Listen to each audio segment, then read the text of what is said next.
Celebrating more than 20 years in the field of video communications, Jeremiah Films continues to lead the way as an effective creator of hard-hitting, life-changing motion pictures. Through its high standards of excellence, Jeremiah Films has impacted the world with its production and distribution of intelligent, innovative, and thought-provoking films, videos, books, and music. With its in-depth analysis of ancient and modern world religions, Jeremiah Films is at the forefront of providing authoritative, biblically based insight into a myriad of ever-expanding new religious movements. In addition to its meticulous research, Jeremiah Films has been the first to exclusively capture a number of secret religious rites and rituals on camera. These groundbreaking documentaries, filmed all over the world, feature leading experts whose skilled examinations provide a clear understanding into the often confusing and conflicting faiths which abound. We at Jeremiah Films invite you to join with us as we continue to educate and equip those who desire to know the truth concerning the many challenges facing our world. For a complete list of products, including new releases, visit our website at www.jeremiahfilms.com or write us at P.O. Box 1710, Hemet, California, 92546. To place an order, you can email us or call toll-free 1-800-828-2290.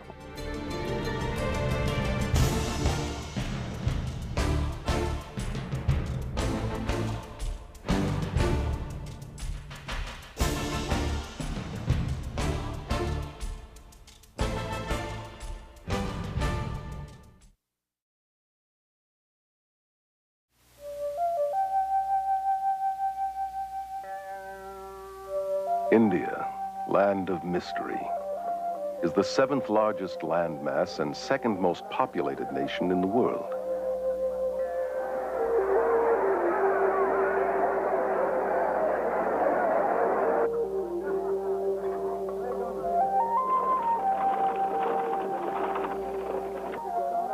It is rich in resources and manpower, yet its people are among the poorest and most suffering on earth.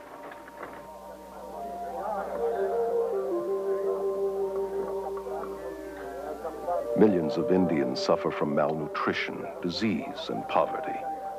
The people are apathetic because their religion has taught them to be detached observers, disregarding the agonizing lifestyle which imprisons them.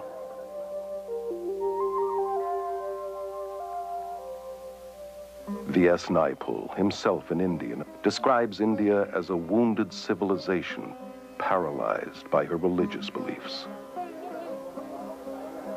This complex and contradictory religion, known as Hinduism, promotes the worship of enlightened god-men called gurus.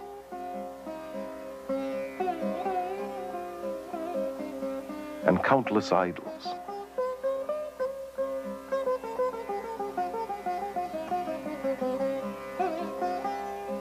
It deifies both nature and femaleness, and believes Mother Goddess to be the original deity. She is worshipped in many forms, as Mother India, venerated in the shape of her map, as Mother Earth, reverenced in the cow, whose urine is even seen as sacred, in Goddess Kali, the goddess of death and destruction, who demands to be pacified with blood sacrifices, and in Holy Mother Ganges, the largest river in India.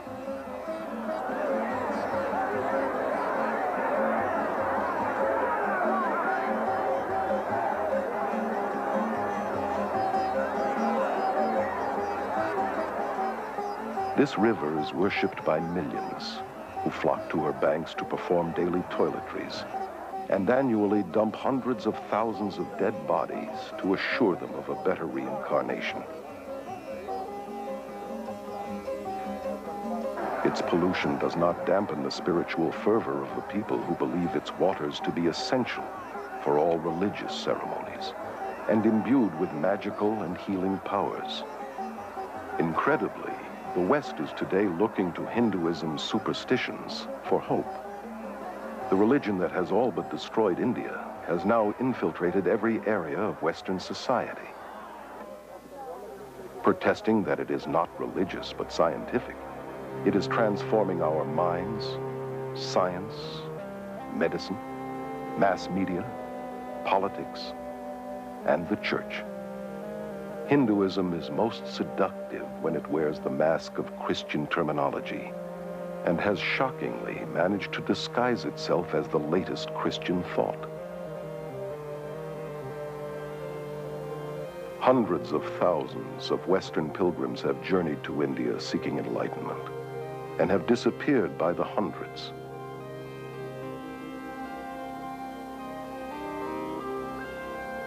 All too often they are destroyed by the madness and perversion of the very gurus they have worshipped and looked to for salvation. Today, hundreds of these professing God-men are invading the West.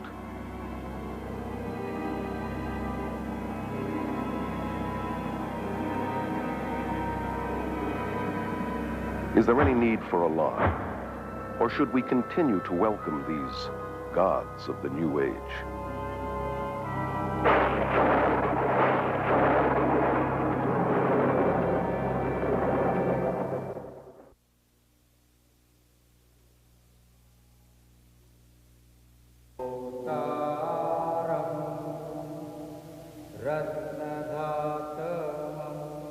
Here in Delhi, India, Guru Darshan Singh, only one of hundreds of gurus, has personally converted or initiated some 15,000 followers. He explains that it is the job of the guru to groom his disciples into the shortest path to salvation. Salvation is the same, but we have various paths leading to it. Some of the paths are long paths, other paths are the short paths. Why is a master then necessary? Master is necessary, to groom you into the shortest path. Descended from a long line of Hindu spiritual masters, Rabindranath Maharaj is a former guru and accomplished yogi who was worshipped by thousands.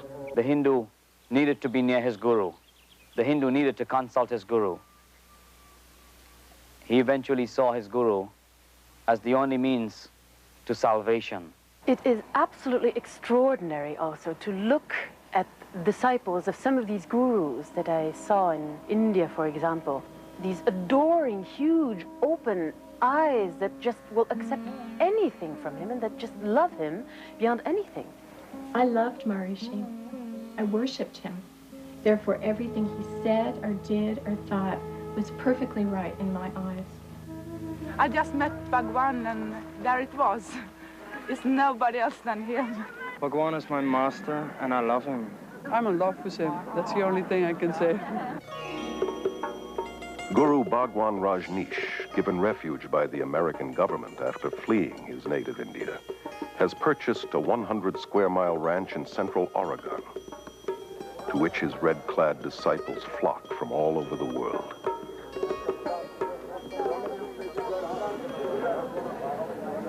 Whose astonishing title literally means highest spiritual teacher, Lord of the universe, Honorable Sir, and King.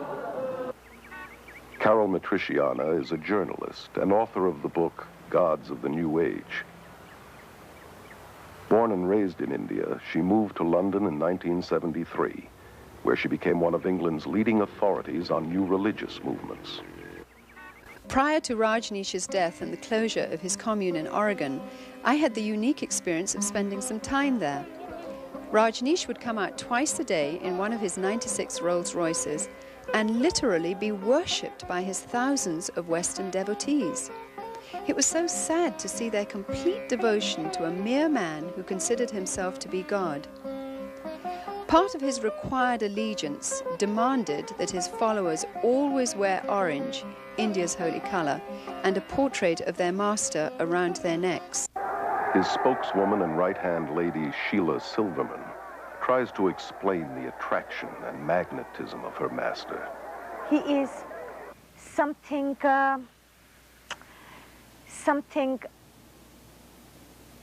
that is so... I have no words.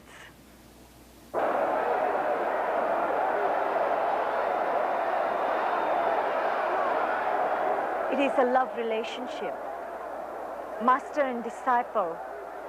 Something happens in your heart when you see a master. Bhagwan's my master.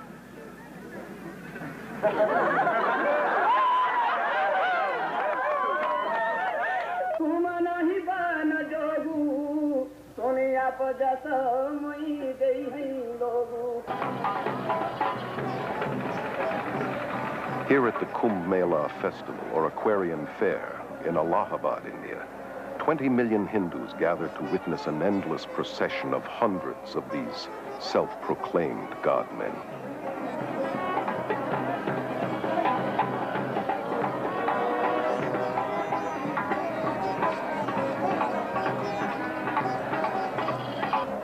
Even the dirt beneath these gurus' feet is an aid to the disciple in his quest for salvation.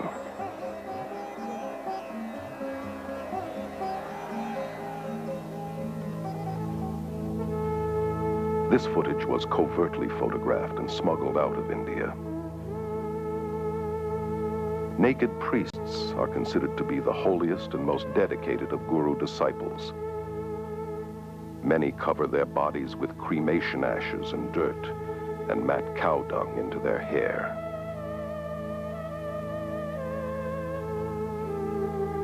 Some are armed and are dependent upon extremely potent drug concoctions.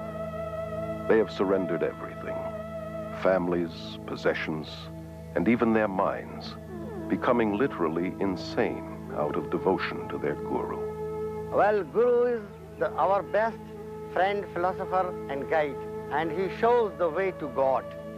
So, we in our India acknowledge him as a divine power, just equivalent to God. If anyone could be near the beloved Master and witness the love, the compassion, the humility, the grace, the generosity, no one in his right mind would not know that this is a walking, talking, living God on earth. In all scriptures, you will find that the Master is the God-incarnated power working on earth. You people that interviewed this gentleman today, I don't think you knew who you interviewed, but you interviewed God. For the Hindu, the Guru is all-important. The Guru is his Lord, his Master, his Savior, even greater than God. Yes, Guru is greater than God. I have personally talked with many, many gurus, and the sad fact is that within their belief system, they have to be detached and removed from their emotions and compassion, and their cruelty and inhumaneness is seen as spiritual and excused as holy. I was really interested in their worship and their veneration and their adoration and the gifts and offerings they brought to me, but I was certainly not interested in their problems and their difficulties and hardships and pains. The Guru followers believe that he returns this incredible love that they feel towards him, but in reality, he feeds off their emotions to maintain his own ego. So many people come here because they too are in love with Bhagwan. They too are seeking the wisdom, the love that Bhagwan has to offer. He has so much love, and he gives his love to everybody, and it helps us to find our love in ourselves. The followers of Jim Jones, leader of the People's Temple, were convinced that their relationship was built on love. And nearly 1,000 of his devoted disciples committed suicide at his command. It was their final gift of total surrender to the leader they loved. Their lives cut short by a madman claiming to be God, the reincarnation of Jesus Christ. Guru Sai Baba is one of India's most powerful men, with millions of Indian disciples and a growing Western following. He says of himself, "I am God. My power is divine and has no limit. There is no force, natural or supernatural, that can stop me or my mission." Prabhu Guptara, born and raised in India, is currently a journalist and media commentator in London. Gurus are going to the West because of two reasons. First, of course, they want to convert people. They want them to become followers of their own religion, in some cases themselves. And secondly, because they feel they have something to offer. What these gurus have to offer is a family, a community to belong to, which they don't have.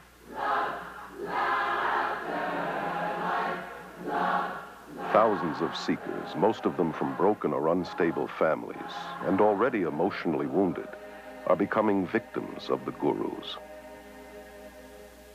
Dr. Os Guinness, an Oxford scholar and noted world lecturer, is author of the bestseller, Dust of Death. One of the deepest longings in the modern world is for a sense of meaning and belonging, sense in their lives and sort of stability in their worlds. And people, having not found that in the West, are hungry for it.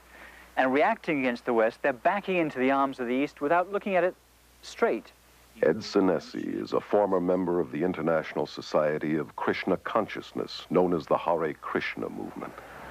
For 3 years, he was editor-in-chief of their magazine, Back to Godhead. The attitude toward the family in the Hare Krishna movement is very unfortunate. The family is seen more or less as a necessary evil.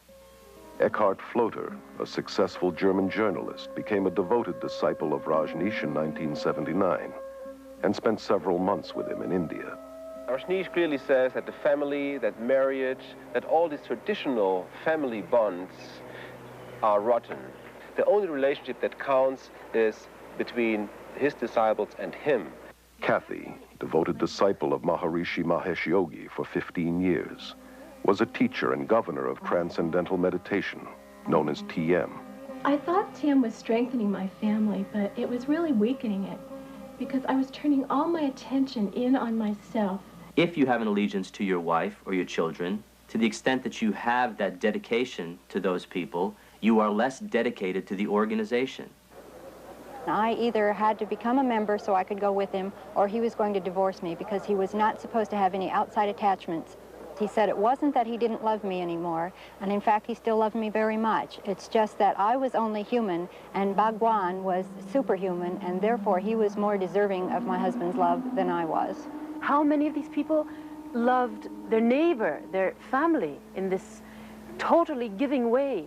Alexandra Schmidt is one of France's leading experts on new religious movements. How many have been so blind to all the negative aspects of a person they loved as to that of the guru? Ellen is a spokeswoman for the Brahma Kumaris Raja Yoga organization, which is completely administered by women who control 800 centers in 40 countries. Our organization has the practice amongst all the participants of celibacy, whether in individuals or married couples. I found myself being attracted to my wife, but I couldn't, because as soon as I felt attracted to her emotionally, physically, then it was difficult for me to maintain my celibacy. So the way I resolved that was to turn her into an object of dislike or hate. We have living proof of thousands of couples who are living in this way and are finding much greater harmony and pure love as opposed to limited physical love. Over 90% of the marriages in the Krishna movement end in divorce. Rather than using our energy in raising a family and being involved in many physical relationships, we're focusing that energy on spirituality. You see, what's so diabolical about all this is that it masquerades as spirituality. In some schools of thought, to be spiritual, celibacy is encouraged, and yet in others, sexual perversion is practiced, not only among the gurus themselves, but by their disciples, including young children. Contradictions are also seen in the attitude towards women, who, on the spiritual level, are the focus of worship. Their femaleness is seen as the creative power of God. For instance, to be initiated by a female yogini is considered much holier than initiation by a male. And yet, on a day-to-day level, women are considered lower than men and treated as less than human. In the religious communities in India, which are known as ashrams, there is absolutely no place for children. And here in the West, the gurus generally don't want the burden and responsibility of children because it distracts the parents from devotion to him and his cause. They have a school system whereby they force the children at age 5 to live in the ashram. A lot of the kids did think it was like a prison. They didn't get to go anywhere but the ranch. And while we were at school, it's really just a place for the kids to go to get out of the grown-ups' way. And they separate them from the mother and father, which is very unfortunate and very destructive. Well, the kids would want to see their mom and dad, you know, just to be with them as a family. The kids wouldn't even know where their parents were, and they'd have to go look for them. And when they did, parents were usually too busy to talk to them. And so the kids were mainly by themselves and unsupervised. The most heartbreaking result of the Guru invasion to the West is the damage and harm it brings to the children, those who have no other choice than to live in the ashram because their parents have chosen to follow the Guru. Separated from parents and cut off from outside relatives, they become community property. They lose their individuality and identity and are alienated from society. Pastor Friedrich Hack has written over 30 books on various cults and is Germany's leading expert on new religious movements. Children brought up in a cult are only educated to follow the commands of their leaders. They never experienced freedom. They never experienced a responsible life where they could have their own choice, where they could follow their will. I've had these children taken them to parks, and they've seen normal people, and they'd recoil in fear from them because they don't look like devotees. The men don't have shaven heads or robes. I didn't want to leave the ranch. I'd rather stay there because I was scared of the people outside of it. Because, I don't know, you just got a feeling down there, so you were worked into staying there. Now, why would an organization want to disrupt families like that? My own understanding in the cult dynamic is that it's a principle of control, divide and conquer. According to the Guru Gita, one of Hinduism's most important scriptures, the follower must not only adore and worship the Guru as God, but surrender himself and all his possessions as well. Most of the gurus that I know of in the West are super rich. Gurus are more interested in white disciples than in Indian disciples, largely because they get more money from the whites. Rob, former transcendental meditator for 13 years, was a TM governor and in charge of teacher training at Maharishi International University. The TM movement is very wealthy. They have land holdings all over the world. They have beautiful hotels in Switzerland. They have university campuses in the Midwest. They have academies on the East Coast, the West Coast. Here he was getting served on silver plates 6 times a day, sleeping on a very soft bed, riding around in a Mercedes. But supposedly he was so renounced that he wasn't attached to these things, so that gave him a right to enjoy them. Maharishi made a statement that says, when the money comes to me, he says it's transcendental. Money is our last priority. Everything else is our first priority. Hundreds of gurus have grown incredibly rich in the West through tax-exempt donations and the manufacture and distribution of every kind of memorabilia honoring these self-proclaimed God-men. They have acquired vast land holdings, armed bodyguards, and outrageous luxuries, from posh hotels to their own fleets of planes, helicopters, and, as in Rajneesh's case, Rolls-Royces. Why not Rolls-Royces? Why have anything less? This country is a capitalist country, and anything that produces or helps capitalism, why not? Anybody who says, why have Rolls-Royce? I say, you're a communist. The Guru's hypocrisy is diabolical, criticizing the materialism and commercialism in the West and convincing their followers that non-materialism will get them up the spiritual ladder. These gods of the New Age are laughing all the way to the bank. I know of groups involved in drug trafficking, smuggling, prostitution, and the buying and selling of weapons, all done to earn money for the Guru. I know of a variety of female disciples who were prostitutes in Bombay and making money with it. I have evidence that the Rajneesh organization is making a lot of their income through illegal trafficking of drugs into this country. If you have your head in a right place, you can create money. It is an art. They were encouraged to smuggle dope from India to Europe, and from this money they could pay their workshops. If they have to tell you they're with the Christian Children's Fund, or they're with the Salvation Army, or they're using the money to find men missing in action in Vietnam, whatever they have to do to get the money, they'll do that because they believe what their guru told them, that the end justifies the means. Hinduism teaches you to die to the voice of conscience inside that says, it's wrong. It teaches that there is no sin. This can be seen in the way that gurus and their disciples justify murder, violence, robbery, bribery, and crooked business transactions, all done in the name of heavenly deception. People were encouraged not only to spy on each other when they were not properly surrendering to the master. People were encouraged to lie to each other. The mail is censored. We know of bribery with local politicians. People undergo, as I did, a change in their value system and become confused about what is right and what is wrong. Another danger that you can see in a lot of the Eastern thinking is the sort of syncretism and the failure to make distinctions so that you transcend not just right and wrong, but this and that. And I think it's very important to say there are distinctions, not just between right and wrong, between all sorts of things, to think critically, to think clearly. The whole philosophy of Hinduism is very relative. There are no absolute moral standards upon which to act. Your feeling of right or wrong would change according to your level of consciousness. You can become so completely under the power of this particular person that you refuse to think, or if you like, you're unable to think. You can lose the power to take decisions of any sort, no matter how trifling, in any area of your life.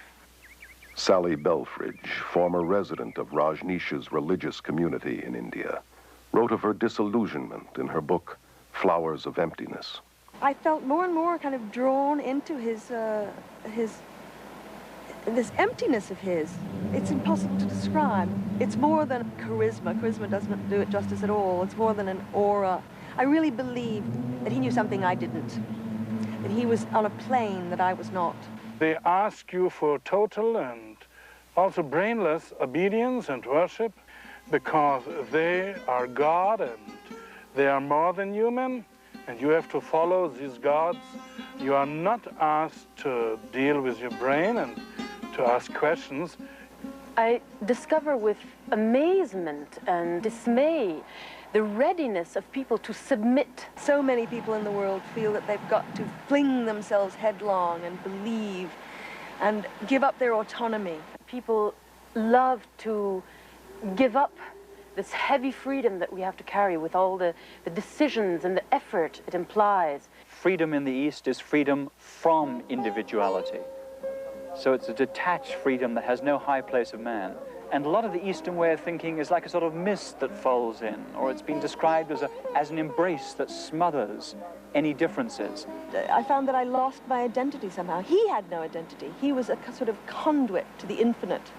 And I was somehow at the receiving end of something very strange and extraordinary.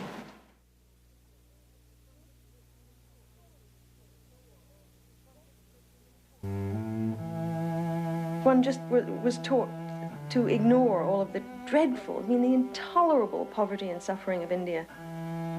There were beggars clustering around the gates of the ashram, day and night, children starving, living in little huts, surrounding what was supposed to be a religious community. The contradiction was disgusting to me, but most of the sannyasins failed to notice it. It appeared not to bother them in the least. It is part of the world of illusion, and the goal is to withdraw and detach yourself from it. So there's no high view of, say, social action or compassion or an outraged concern to see justice in this world. On the contrary, if you do things like that, very often you're just tinkering with a person's karma.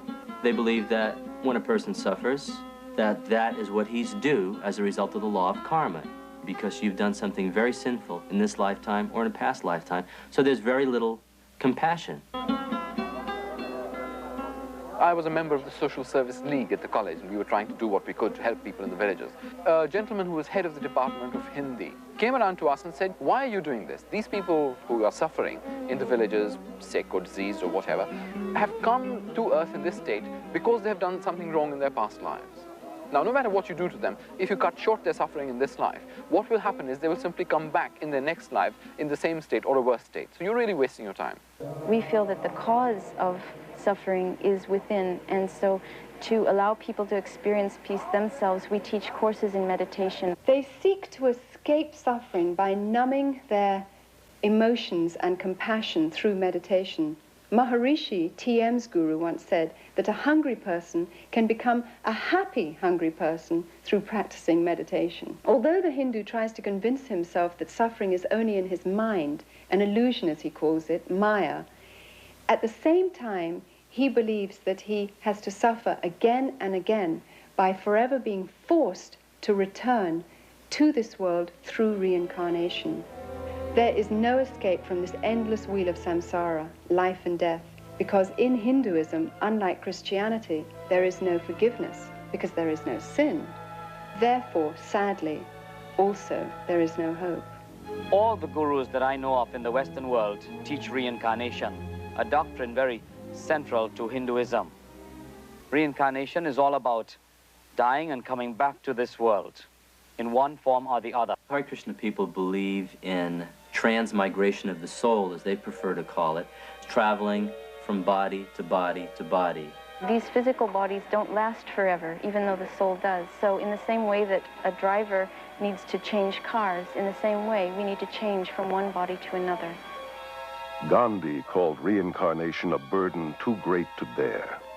Yet it is being eagerly embraced in the West in diluted form, as part of a patent blend of Hinduism and Zen Buddhism, camouflaged with psychological terminology.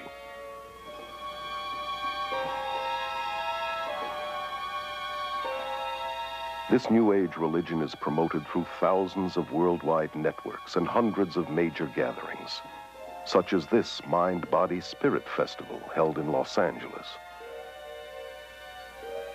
It is a westernized version of India's Kumbh Mela and promotes many of the same gurus and practices, from astrology and palmistry to psychic readings, healings,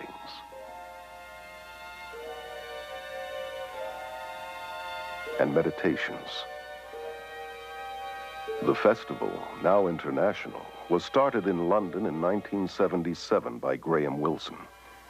He explains the New Age interpretation of reincarnation as an upward evolution to a higher species of mankind. We don't just reincarnate as an individual soul into a new body each time, but more of there's a collective consciousness of souls, which is why I think we have access to a lot more information than we realize. Either one has to believe in reincarnation or resurrection. They both could not be true at the same time. There are those who believe that Jesus was a reincarnation of Krishna or Buddha or some other great master of the past, but the Bible would absolutely refute that. Until the early 60s, only an elite few in the West believed in reincarnation. Today, this belief is accepted by nearly 25% of Americans and about 50% of Europeans. Likewise, yoga was once practiced mainly by an occultist clique in America and Europe. Now, over 19 million Americans and millions more in Europe are actively involved in some kind of Eastern meditation. Altogether, 60 million Americans have incorporated Eastern philosophies into their worldview. The Bible teaches that Jesus came once and for all. When he died, he did not reincarnate, he resurrected. It is appointed unto all men to die once, and after death comes the judgment of God. I noticed that in the Western world, reincarnation has become something of a fad. However, in India and in Asia as a whole, reincarnation is certainly not a fad. It is a form of punishment. Within Hinduism, reincarnation is considered to be a terrible concept. The aim of the Hindus' religion is to somehow try and escape from this endless imprisonment of life and death. And the means by which they believe one can get out of this hopeless trap is through the practice of yoga. Yoga goes all the way back to the Hindu god Shiva, who is called Yogeshvara, meaning Lord of Yoga. You find yoga being taught in several of the major Hindu scriptures. Krishna, one of the many Hindu gods, was an advocate of yoga. Yoga is also mentioned in the Gita as the main means to attaining salvation. The word means basically to yoke, union. The goal of the Hindu is to be yoked with Brahman. Brahman is the Hindu concept of God, the all or the absolute. Yoga, in its many westernized forms, is also at the heart of the New Age movement that has adopted Hinduism's basic beliefs and goals. In spite of the seeming variety and hundreds of competitive schools of yoga, all forms come out of India and lead into the occult, though most Westerners are not aware of this. Yoga techniques include breathing exercises, or prana, positions called asanas, dissolving the mind, known as laya, psychic powers called siddhis, repetitious chanting, named mantra, and deliberately cultivating black magic, known as tantra. In my extensive travels in India, I have encountered a number of Westerners who have got into Hinduism and begun following Hindu gurus as a result of a very simple initiation into a yoga class.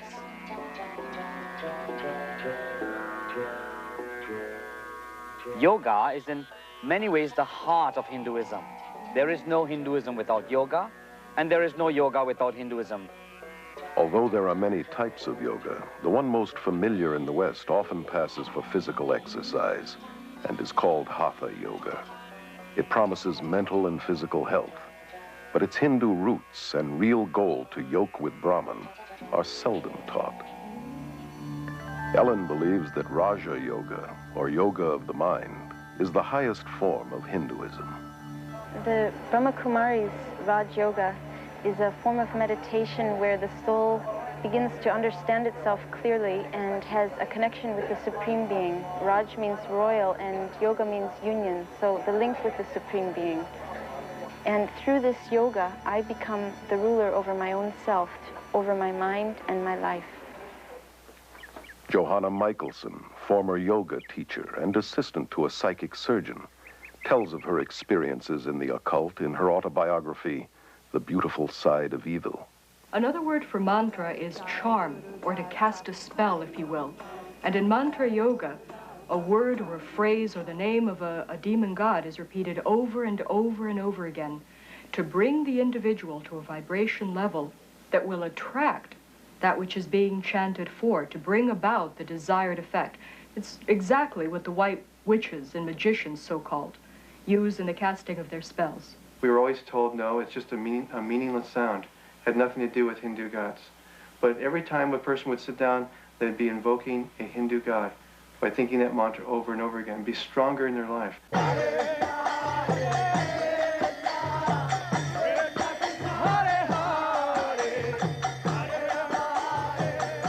The chant goes, Hare Krishna, Krishna Krishna, Hare Hare, Hare Rama, Rama Rama, Hare Hare.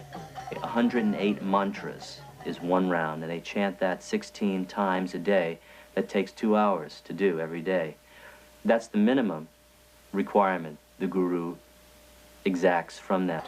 It's sometimes referred to as a hypnotizing or brainwash technique, because whenever you're having a problem or running into some confrontation, you retreat to the security of the chanting instead of thinking a problem through. George Harrison of the Beatles made mantra yoga acceptable to the world through his song My Sweet Lord, where he incorporated the chant to a Hindu god, Hare Krishna, simultaneously with the biblical shout of praise, Hallelujah.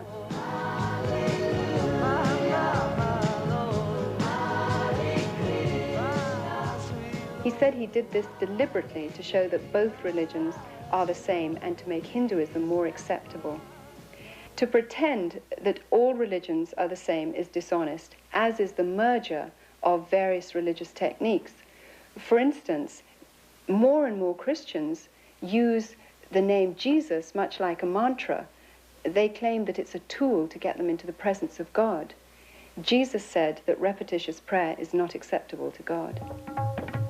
Maharishi Mahesh Yogi, originator of TM, claims to have put Eastern meditation on the mystical map.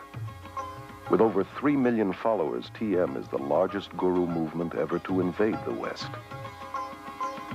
The Beatles' much publicized visit to Maharishi's community in India in the 60s convinced their millions of fans that TM, the so-called scientific yoga, was an even more powerful way to bliss consciousness than drugs.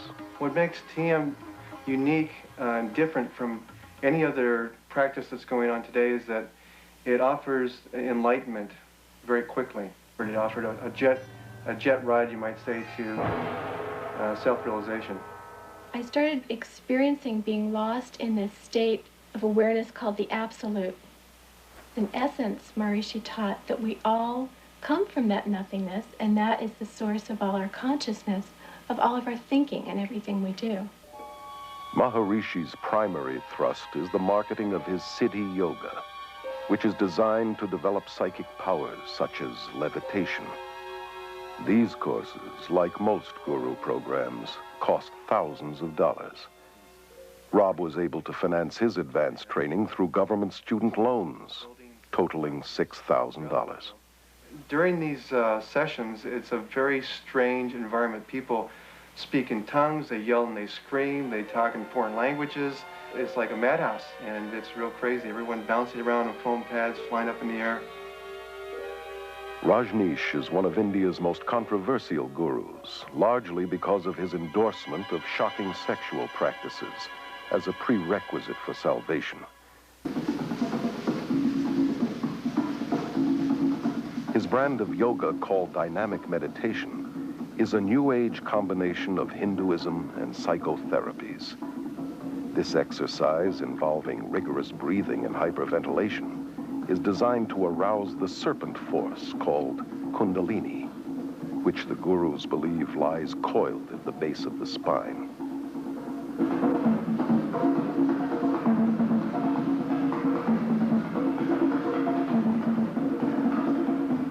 I did dynamic meditation every day. We also called it Kundalini meditation. It starts off with a cathartic breathing, and the reason for it is just to move your energy and to get you out of your head and into your body, and you just breathe.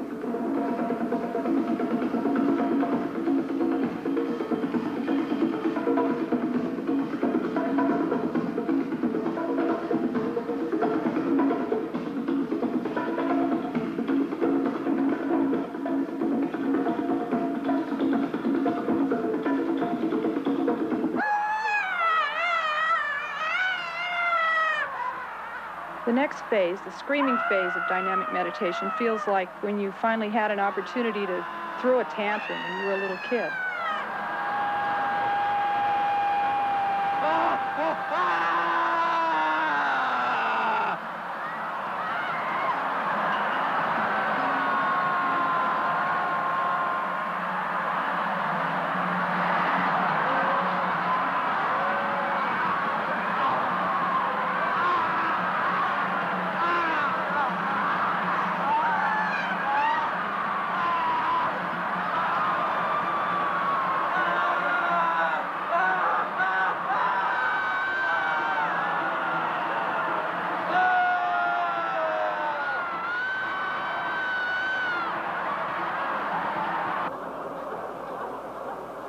By the time you get to the third phase of jumping up and down and yelling "who," you're hardly there at all. And so it's pretty hard to remember what happens when you're there. I guess the closest thing I can associate it with is mindlessness. You get to a place where your mind actually leaves your body. Your body's just jumping up and down, and your voice from your gut is yelling "who," and you're not doing it anymore.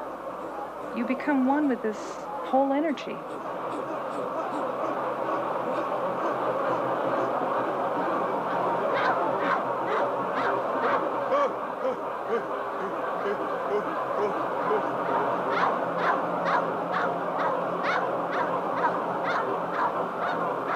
The next phase in dynamic is the quiet space. Someone yells, "Stop," and you've just been doing 30 minutes of intense catharsis.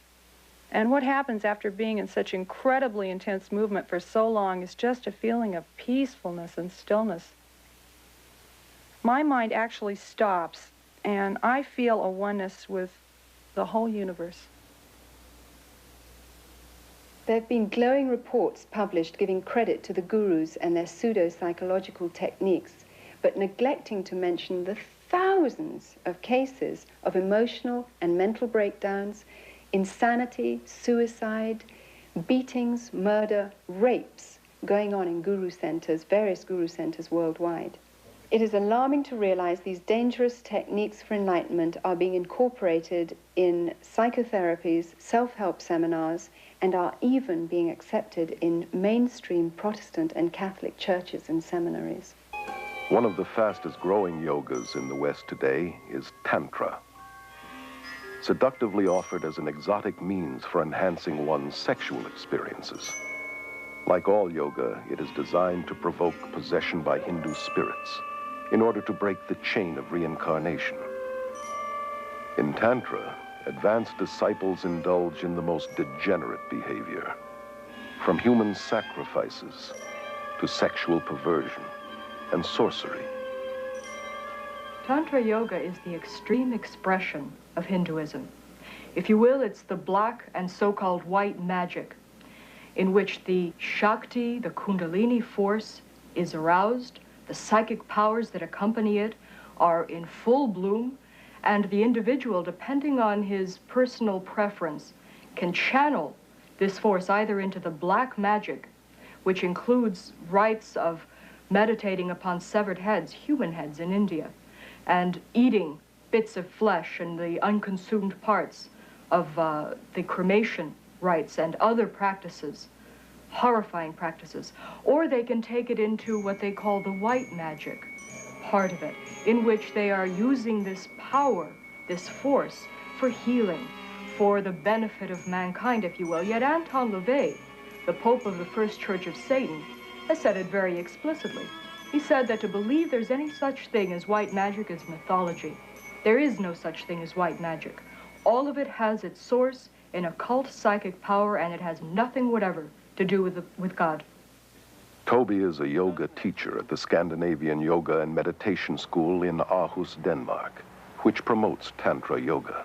Tantra means to free the mind through expanding the awareness.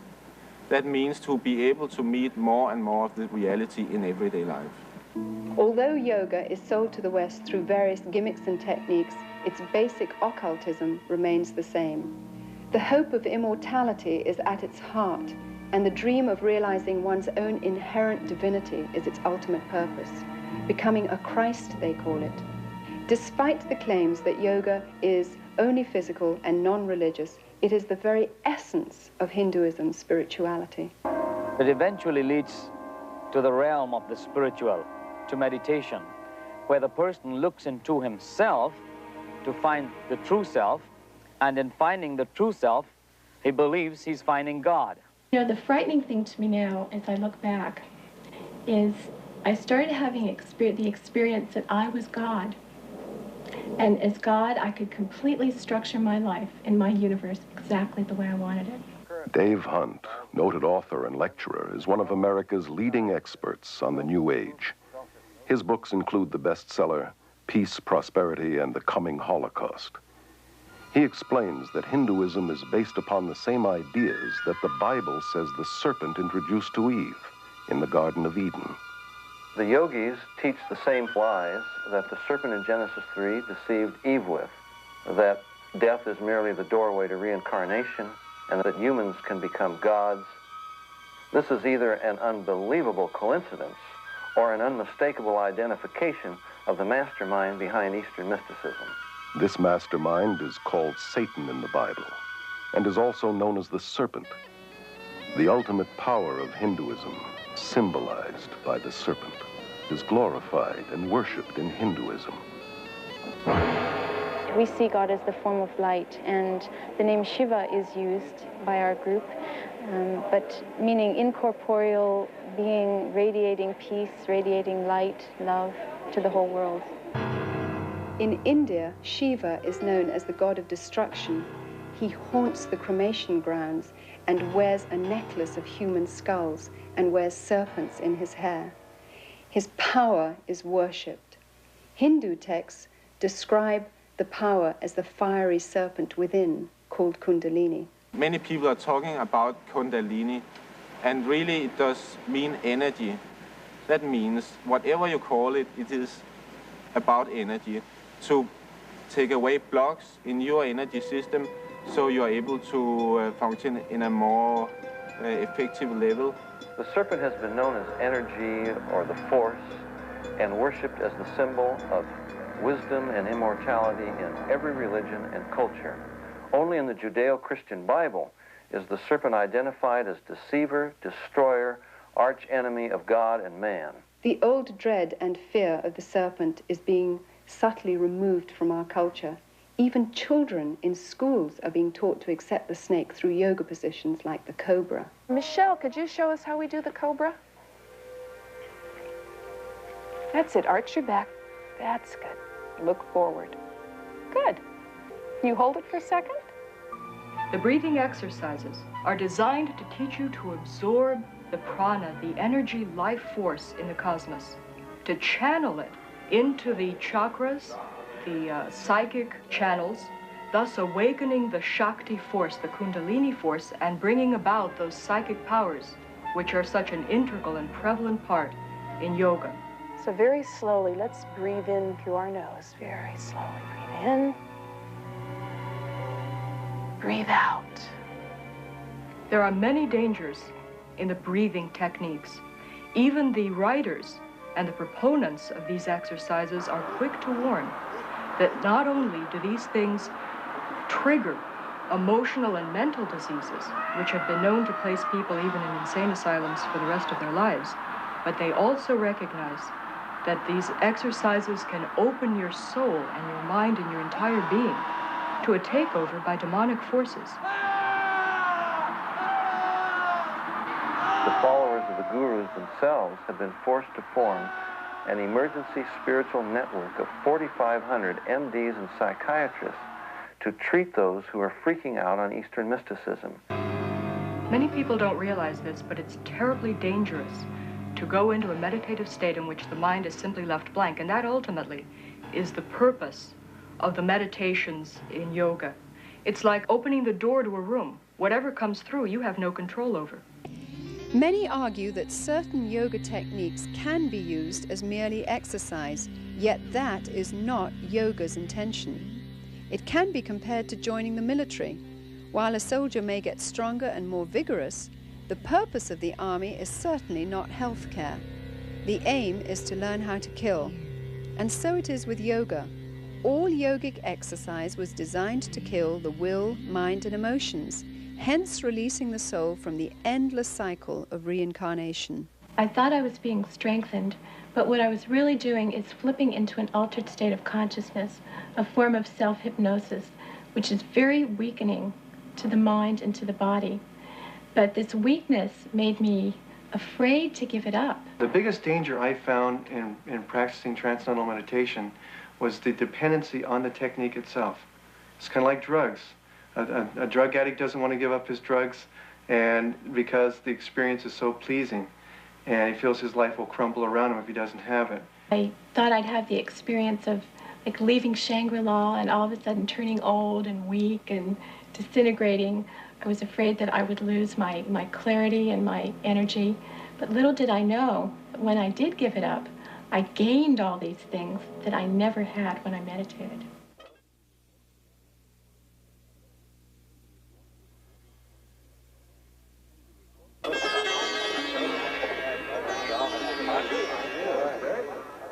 Once a religion for Indians alone, Hinduism has become radically evangelistic through adopting the principles of Christian missionaries who introduced cultural and social reforms in India. In 1966, at an international Hindu conference, leading Hindus planned a strategy to convert the world.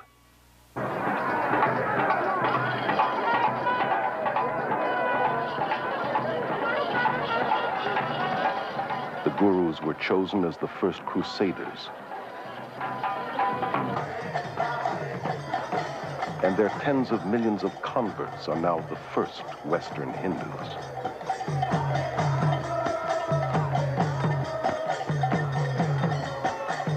At the World Congress of Hinduism in 1979, a spokesman declared that our mission in the West has been crowned with fantastic success. Hinduism is becoming the dominant world religion, and the end of Christianity has come near. At the 1981 TM conference in India, a spokesman stated that the entire mission of TM is to counter the ever-spreading demon of Christianity. The religion that is out to destroy Christianity is being embraced by millions, including many in the church today who are naively succumbing to spiritual propaganda and unwittingly becoming disciples of the gods of the New Age. Behind today's aggressive campaign for world Hindu domination is a secretive organization called the Vishva Hindu Parishad. It is the world missionary organization of Hinduism. Paragraph 4 of its constitution says that its aim is to establish an order of missionaries, both lay and initiate, the purpose of propagating dynamic Hinduism. The Hindu Vishva Parishad magazine clearly states that yoga teachers throughout the world are the front missionaries of the Hindu religion. Western teachers themselves may not realize that they are being used by India's Hindu leaders in this way, but they are. While a guru disciple, Prema Nayak was an accomplished yoga teacher for 10 years. Yoga teachers are blind leading the blind. They themselves do not understand what they're into. They don't have any idea what they're teaching. This is really being used to reach the souls of students and innocent people in this country and other countries who come for an exercise class. As I look back on it, I see it was a subtle infiltrating of my beliefs and ideas. It totally changed my worldview. It gave me little or no moral standards by which to guide my life. I was becoming a Hindu, and it was a very big deception. The Vishva Hindu Parishad's plot to convert the world to Hinduism has created thousands of New Age worldwide networks with tens of millions of converts, all working for a new one-world government. Through the repackaging of yoga, the Western mind is being systematically conditioned to accept a neo-pagan worldview. Combined with New Age thinking, it claims to offer more integrity, selflessness, goodwill, freedom, and says it is the very alternative to Christianity's narrow way. Yoga is really part of our society now. It's being sold everywhere as technique for relaxation, for becoming unstressed, brighter, more beautiful. The self-centered world of glamour promotes yoga, meditation, and visualization techniques as a means to a healthier and more beautiful body, mind, and spirit.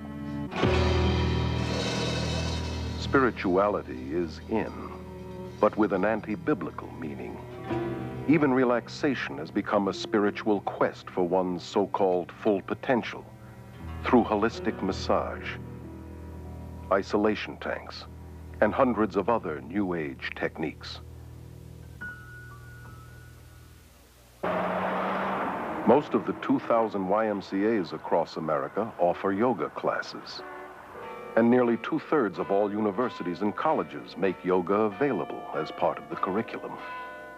Many of the people practicing yoga that I have met say to me that they only practice it because of the physical benefits.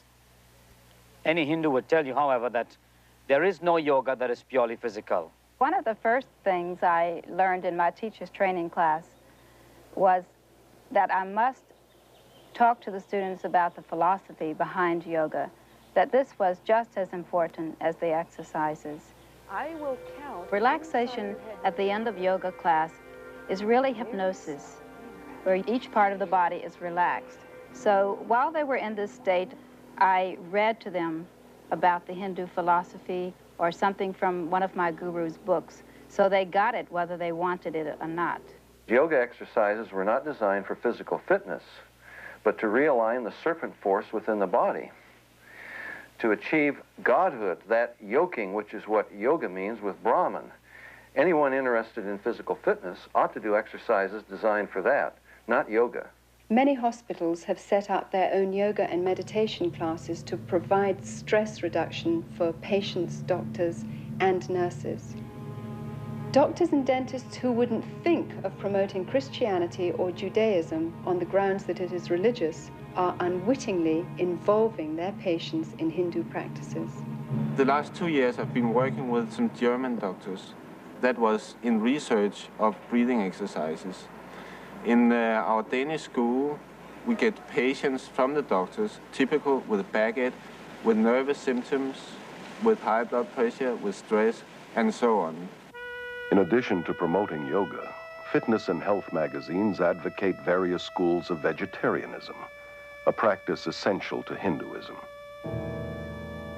An extreme example is macrobiotics, which attempts to manipulate spirituality through diet.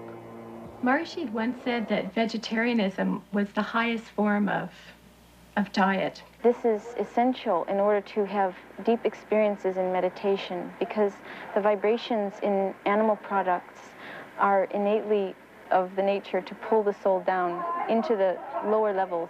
I find it intriguing that so many of the people in India and those in advanced yoga in the West who feel that the consumption of meat lowers their vibration level think nothing about drinking their own urine, or better still, cow's urine, which the holiest of men in India recognize as having special redemptive qualities.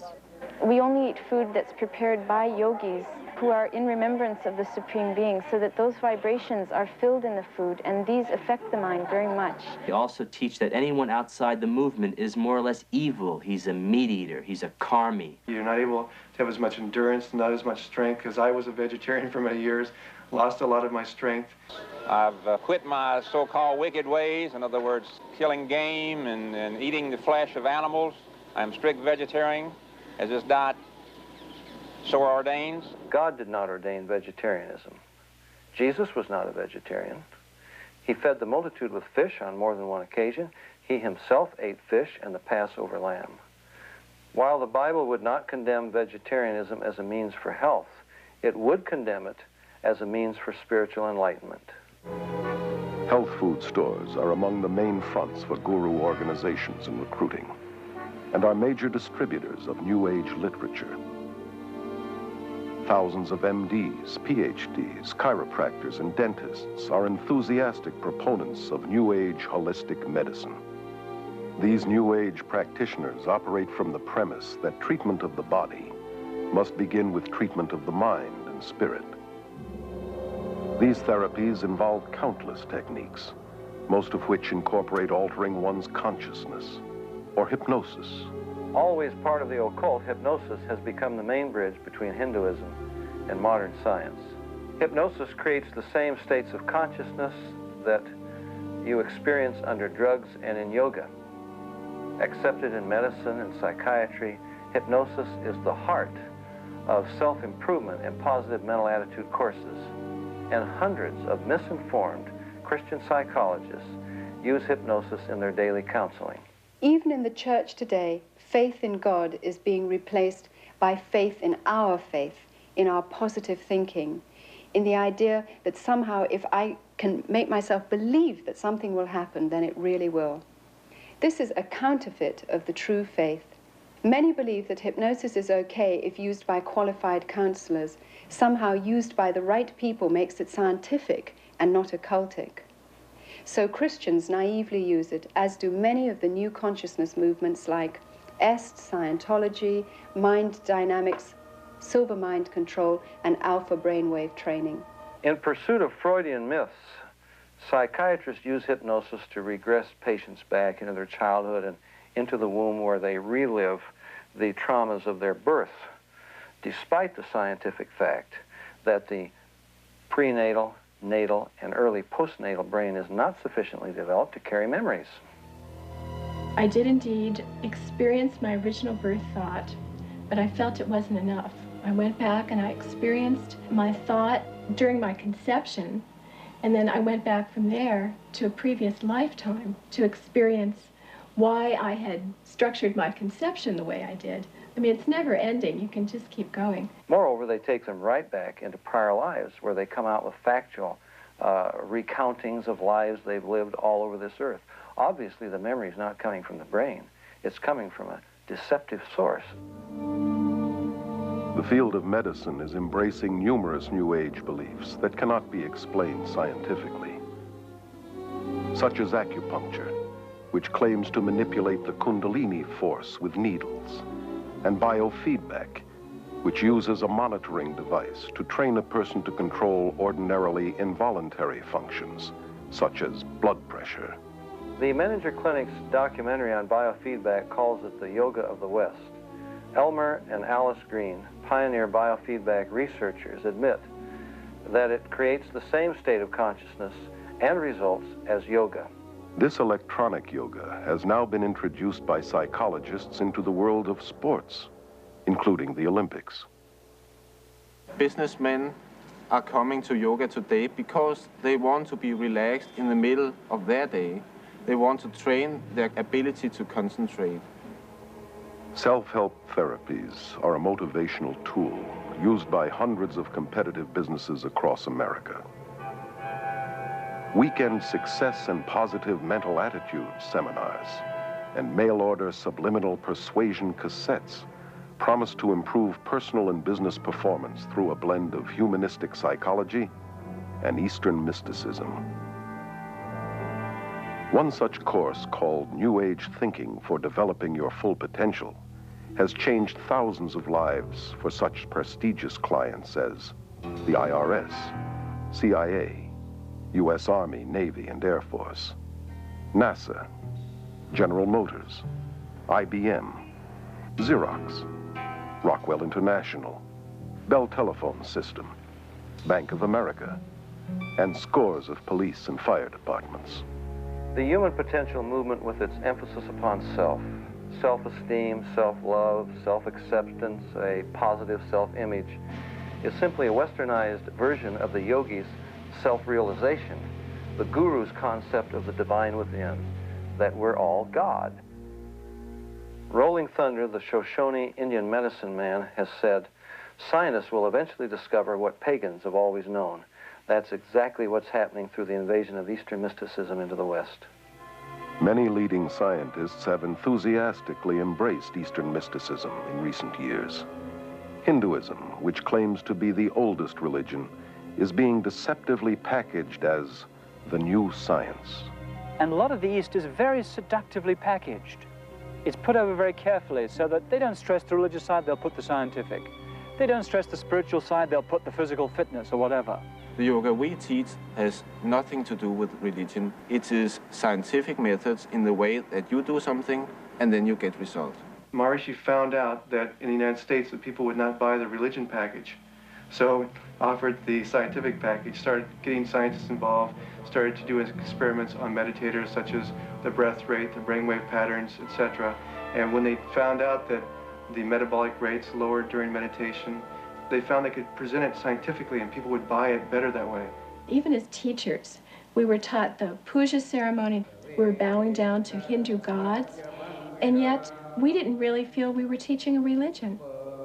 I think that's extremely deceptive and dishonest, because the deeper you get into it, for instance, as people are initiated and so on, what they're taught is the pujas and the basic words and the rituals that are Hindu worship. Children practice it. It is used for teaching languages. It is used for the businessmen, for all levels of society. It's taught in the schools. In schools across the Western world, from kindergarten through university, Hindu occultism is being openly taught in spite of the otherwise enforced separation between church and state. Guru Thakur Singh was invited to speak at a high school in Southern California. Kurt, a student there, became so overwhelmed that he actually moved to India, where he is now a devoted follower of Thakur. It's only half an hour talk and 20 minutes meditation. And the experience I had while there was like nothing I'd ever ever experienced before. And just the air, the energy in the chapel where he was speaking was just electrified with feelings of love and just a peace, a hushed quiet that was just bewildering to me. It seems outrageous that in public schools across America, where Christian prayer has been outlawed, yoga, Eastern meditation, and visualization techniques, which are simply forms of Hindu prayer, are not only allowed, they're being actively promoted. Here in some of the schools in the West, in the PE classes, after having started with the physical aspects of yoga, the teacher eventually has the kids chanting words like Om, Rama, or Krishna, names of the gods. Starting right down from the teacher to the student, we learned that the yoga could really help the kids reduce tension and center themselves. Many teachers are now being encouraged to develop a mass consciousness among the students. Let's relax. We're going to very slowly lift our hands up. Children are taught to let go of their critical faculties and center in on their intuitive feelings and experiences. Just really, really relax. Imagine that you're on top of a really soft and fluffy cloud, and you're just really relaxed, comfortable. Just see that blue sky in your mind. One of the ways that the consciousness of the masses can most powerfully be influenced is through the mass media, which is increasingly being used for promoting Indian consciousness. The film Gandhi was probably the most effective piece of Indian propaganda to invade the West. It was a political advertisement controlled and heavily financed by the Indian government and promoted by the peace movement. It propagates a false message of Hindu religious tolerance and non-violence. Historical accuracy was discarded. Gandhi was no different from most gurus today in that he was a sexual pervert and was certainly not the non-violent, peace-loving man as demonstrated in his racial killings of blacks in the Kafir Wars in South Africa. The most important message of the film was that Gandhi was one of the first gurus to link Christianity and Hinduism to form one package, a new religion. I consider him to be one of the fathers of the New Age movement. So many of the most popular films today, like Close Encounters, Poltergeist, E.T., Return of the Jedi, Star Wars, are all based upon Hinduism. For example, the Force has a dark and a light side. That's black magic and white magic. The doorway into the occult is an altered state of consciousness. This is the way that Obi-Wan initiates Luke into the Force. He has him working a laser sword. He says, Luke, your problem is you're trying to think. He puts a visor over his face so he can't see. And he says, Luke, you got to tune it out and let the Force take over. That's an altered state of consciousness. In The Empire Strikes Back, Yoda is a yogi. He's got Luke standing on his head going through various contortions to develop the mind power to raise his spaceship out of the swamp. And when Luke can't do it, Yoda does. And Luke looks on and says, I don't believe it. And Yoda says, that's your problem. In other words, it's all in the mind. If you would only believe it would happen. And when Luke goes into the cave to confront Darth Vader, Yoda says, don't take your laser sword, Luke. You don't need it. All you need is within you. That's the divine within. And when he cuts off Darth Vader's head and it rolls to the ground and he opens the visor and sees his own head, that's the most powerful presentation of Eastern mysticism you could ask for. The Beatles sang it, I am you and you are me and he is she and all is one. We are raising an entire generation of children under the bombardment of cartoons and television shows and fantasy role-playing games and movies that are telling them that the occult and Eastern philosophy is a wonderful thing, not something to be afraid of, not something ugly and fearful, but something beautiful with the darling reptilian creatures with the great psychic powers that are drawing these children into an acceptance of things that are dangerous beyond anyone's comprehension. The minds of children are being trained in the use of the supernatural and taught the principle of creating what seems like reality through Hindu psycho-spiritual techniques of mind power. Dungeons and Dragons, for example, requires participants to mentally murder, rape, torture, and otherwise commit mayhem with the aid of occultic powers. In at least one popular game, Hindu deities like the goddess Kali are invoked. Hindu religious techniques, including repeated chants, visualization, and casting spells, are used to overcome enemies. For you students who are new to our fantasy games class today, we're going to be playing Dungeons and Dragons, and I'd like to talk about a few of the advantages of using Dungeons and Dragons in a classroom. You may be wondering why you get to play games in school time. These games are used in gifted children's programs throughout the United States. A clear majority of state-supported schools and colleges incorporate them into their curriculum. And we call this an integrated curriculum. You guys are kind of familiar with that. You may encounter some violent creatures on the way, but the object is to be able to dispose of this ring that is the symbol of evil in the kingdom of Middle-earth. A child can understand the dark and light side of the Force. And to understand the Force is to understand basic Hinduism. George Lucas, creator of the Star Wars series, is in real life a devout believer in the Force, which he says can enable anyone to read minds, see past and future events, levitate, and plug into a nether world of psychic energy.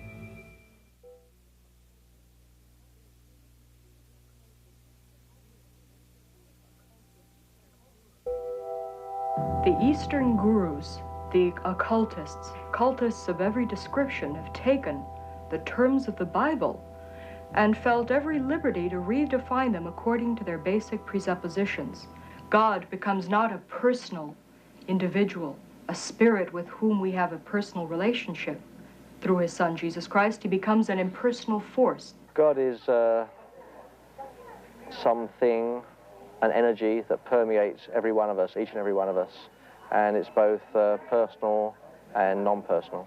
Jesus becomes not the way, the truth, and the life, but an avatar, a way shower, one of many paths to God. Jesus Christ, of course, was an enlightened master. Bhagwan is another Jesus, another Buddha.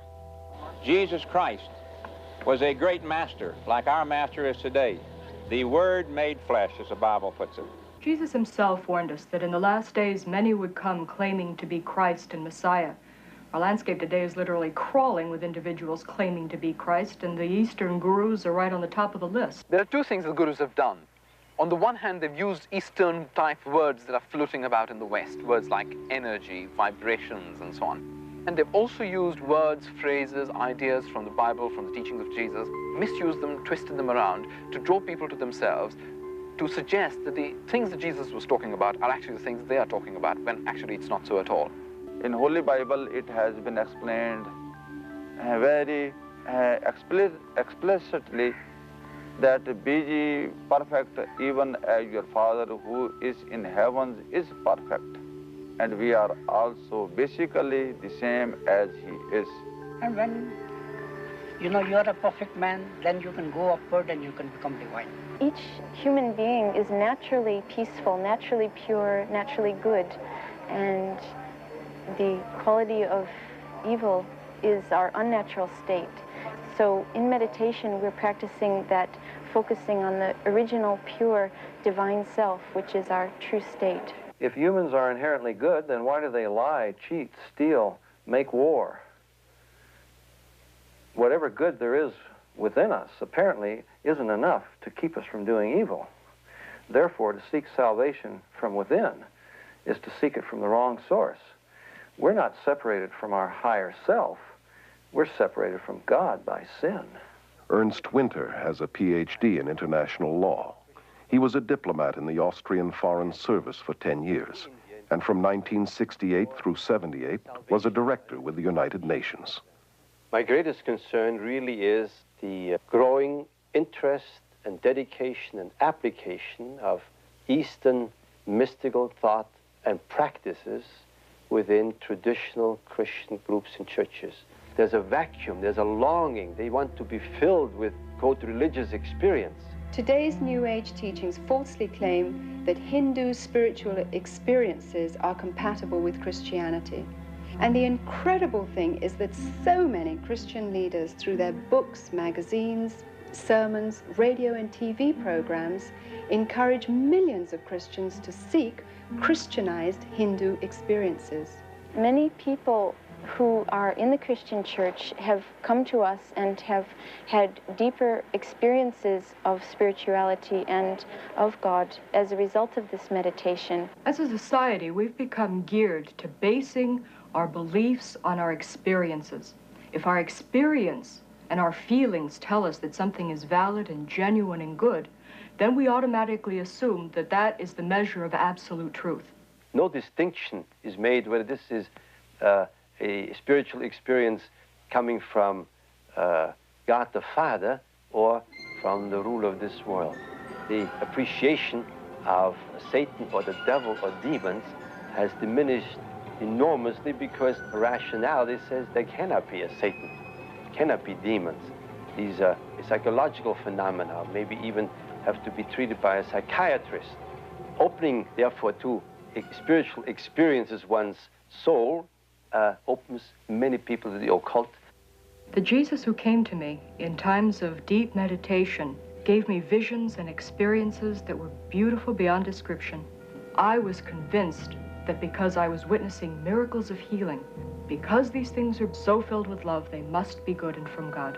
And yet one day it occurred to me that I had no objective, absolute truth against which to test my experiences, that my feelings, my emotions, perhaps were open and subject to some form of subtle manipulation which I didn't understand. At that point, I decided to look into the Old and New Testament. I knew that I'd fallen then for the Jesus of the counterfeits. Trying to develop spirituality based on feelings, ecstasy or experiences is like building a house on sand. Our relationship with God should be built on a solid foundation of biblical knowledge. Now, I believe that we are challenged to test the Spirit, that we should read Scripture, that we should study the Bible, and that we should not value experiences higher than the Word of God. Biblical meditation is thinking deeply on the person and work of God and Christ, concentrating on and knowing His Word. Most Catholic monasteries and most Protestant Bible schools have introduced one system of meditation or another, and they are based upon the practices of yoga. Many of the church people, and particularly the leaders of the churches and denominations, look with great hope to Eastern mysticism that it would bring new life into a dead body. I recently graduated from a major American theological seminary, and I've seen an alarming influence of Eastern mysticism in terms of using meditation techniques, biofeedback, self-hypnosis, autosuggestion as a tool in order to gain mental and physical health. The danger to the students is that these professors are using Christian terminology in order to describe Eastern techniques. One of the professors who is teaching Christian meditation told us to empty our minds because we should kind of image God in this meditation. The belief that we can create reality with our minds comes directly from the Hindu concept that everything is an illusion, or Maya. This is the new delusion in transpersonal psychology, and it's rampant even in the evangelical church today, where it's becoming increasingly popular to believe that we enhance worship by visualizing an image of God or of Jesus, that we create the answer to our prayers by visualizing what we're praying for. Creating a visual image of Jesus or God in our minds is no less idolatrous than if we made the same image out of wood or stone. Forcing God to participate in a situation or honor a desire that I have visualized in my imagination is simply a devious way of attempting to manipulate Him into doing what I want without admitting it. While infiltrating the Christian church, Eastern mysticism is also powerfully influencing world politics. Under the umbrella of the United Nations, countless New Age groups spread their philosophies worldwide. Many UN leaders, UN agencies, and the World Council of Churches with its deep UN ties promote New Age beliefs and practices. The UN has its own meditation room and resident guru, Sri Chinmoy. Even the United States Pentagon has meditation rooms. A graduate of Harvard School of Divinity, Leland Stewart, directs the Unity and Diversity Council, a powerful New Age promotional network that originated with a 1965 directive of the United Nations General Assembly. Unity and Diversity Council is a worldwide coordinating body of what we call it individuals, organizations, and networks looking toward a time in which there will be one single organized energy of networking throughout the planet. Under Stewart's leadership in 1982, this group linked arms with Graham Wilson's Mind, Body, Spirit festivals, forming a vast army dedicated to the merger of all religions into one, under a world leader. I am very interested in the harmony of all religions, not just to give birth to another religion, but rather to produce, let's call it, a universal religious outlook through which there can be a new connecting of all cultures and all religions, all races.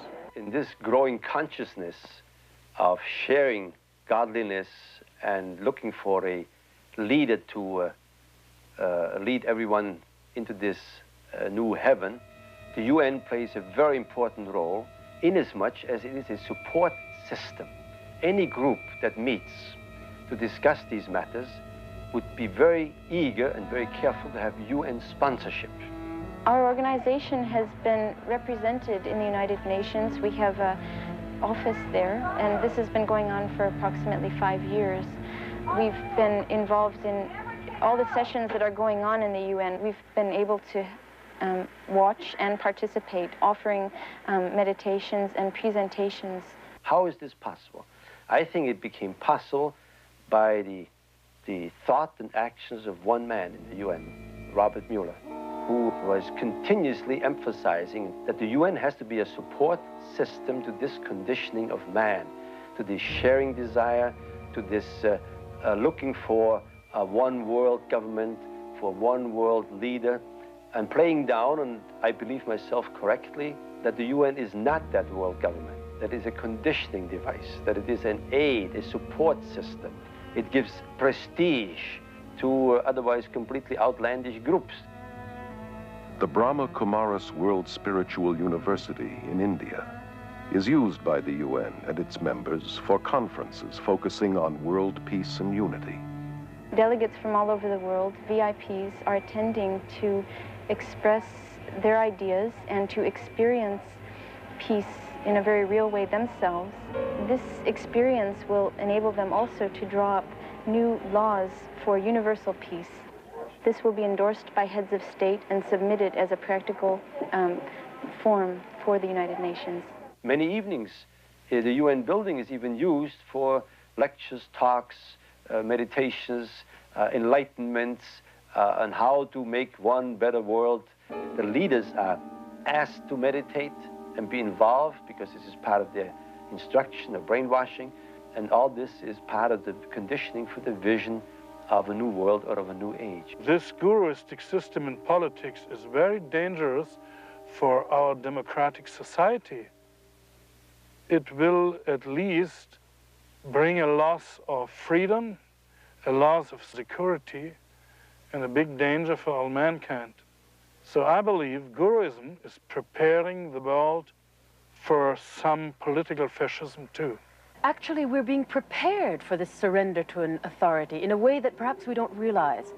We are going through right now strange bathing in Eastern concepts of consciousness, states of consciousness, bliss, reincarnation, energies, vibrations, all of these words that have become very commonplace, really, in the Western languages, are also modifying our mind. They are changing our way of thinking. And this changed way of thinking puts us into a mental state, if you'd like, and prepares our intellectual functionings for this surrender. More than ever before, the human race seems willing to surrender spiritually and emotionally to a charismatic leader who can offer peace and prosperity to a world trembling on the brink of ecological and social collapse, international financial chaos, and a nuclear holocaust. Well-known New Ager Benjamin Creme claims to be the coming world leader's advanced public relations man. In 1982, full-page advertisements around the world announced the coming of Creme's New Age Christ, which gave fresh hope to millions. At this press conference in Los Angeles, he described how this Christ would make himself known. It is a truism today to say that we are at the dawn of a new age, the age of Aquarius. And it is important to remember that all of the great religions await the coming of a teacher. The Christians await the return of the Christ. The Muslims await the Imam Mahdi. At the same time, the Buddhists await the coming of another Buddha. The Hindus await the return of Krishna, and the Jews, as always, await the coming of the Messiah. I'm speaking today about the return of such a teacher. Christians are awaiting the return of the resurrected Jesus with the nail prints in his hands and feet. But the followers of the gurus are awaiting a coming world ruler who won't even claim to be Jesus, but the latest reincarnation of the Christ Spirit, and he will have the psychic powers to prove it. Simultaneously, throughout the world will take place hundreds of thousands of spontaneous healings and cures, which will reinforce, if that were even necessary, the fact that it is the Christ himself. The day of declaration will be the outstanding event of this or any other century. On that day, the radio and the television networks of the world will be linked together. We shall see this extraordinary face on our television screens. But he will not speak. His words will drop silently into our minds in our own language. This is the significance of the altered state of consciousness reached in yoga and other forms of Eastern meditation. A Nobel Prize winner has described the brain as, quote, a machine that a ghost can operate, unquote. What that means is, in an altered state of consciousness, the connection between my spirit that normally operates my brain and my brain is loosened, and that allows another spirit being to interpose itself, begin to tick off the neurons in the brain, create an entire universe of illusion, astral travel, give psychic powers. In this way, the world is being prepared for some ultimate delusion. He will indeed inaugurate a great new world religion, and at the very most sacred core of that new world religion will be the process which is called the esoteric initiations, which take us out of the strictly human kingdom into the kingdom of God. David Spangler, board member of the Planetary Initiative for the World We Choose, which comes out of the United Nations, declares that Lucifer is the same force as Christ, that Lucifer prepares us for our own Christhood, that this is the final Luciferic initiation into the New Age. Benjamin Creme's Christ may not be the world teacher and ruler of world peace as he forecasted, but without question the stage is being set today for what the Bible calls the apostasy, or man's abandonment of God. This climate is ushering in the final actor, the counterfeit, who the Bible predicts must come before the return of Jesus, the true Prince of Peace, who will then reign for 1,000 years. The merger of science and mysticism is now in full blossom, and its evil fruit will be the new universal religion of the coming world dictator that the Bible identifies as the Antichrist. Today's revival of paganism and Hindu practices, which form the heart of the New Age movement, was ironically the same kind of foundation that prepared the way for Hitler's rise to power. The Germany of the 20s and 30s was in social and economic despair and looked for a leader who would free them from the Great Depression. The man with a promise of hope was Adolf Hitler, who claimed he was ordained of God to usher in 1,000 years of peace and prosperity. His hypnotic powers manipulated an entire nation to surrender its collective mind to him. Obsessed with the occult, Hitler drew many of his bizarre ideas from Hinduism. He took the symbol of the swastika as his own, a Hindu symbol of power seen in many of today's temples in India.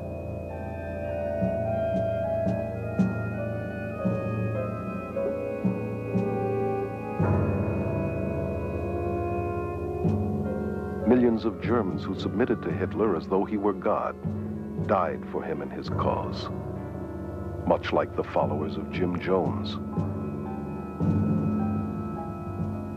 The current worldwide revival of Hinduism blended with psychology and disguised as self-improvement, self-hypnosis, positive mental attitude seminars, visualization techniques, and mind dynamics courses has made today's world far more susceptible to spiritual deception than the Germany that embraced Adolf Hitler.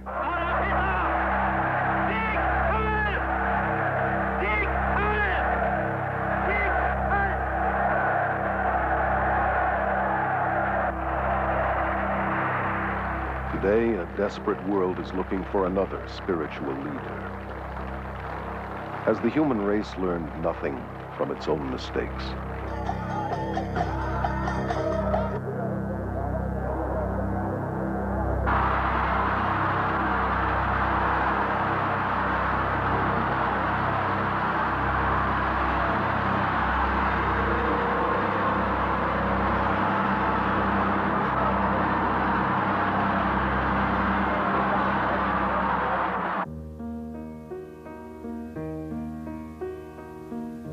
Jesus says, "See to it that no one misleads you.